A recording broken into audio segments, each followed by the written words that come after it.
Welcome to our channel. If you want to mint delete account, follow these step-by-step instructions to ensure everything is properly managed and you achieve the best results.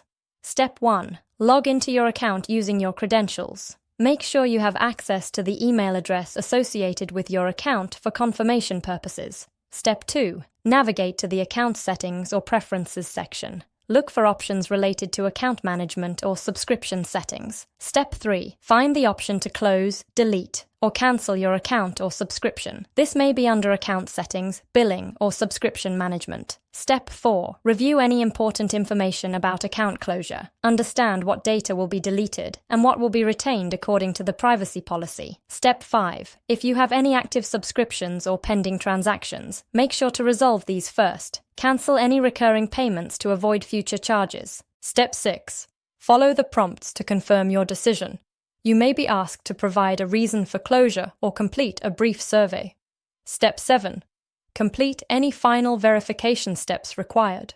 This often includes confirming via email or entering your password to authorize the closure. Step 8. Wait for the confirmation email verifying that your account has been closed or your subscription has been cancelled. Save this email for your records in case of any billing questions. Don't forget to like this video and subscribe to our channel.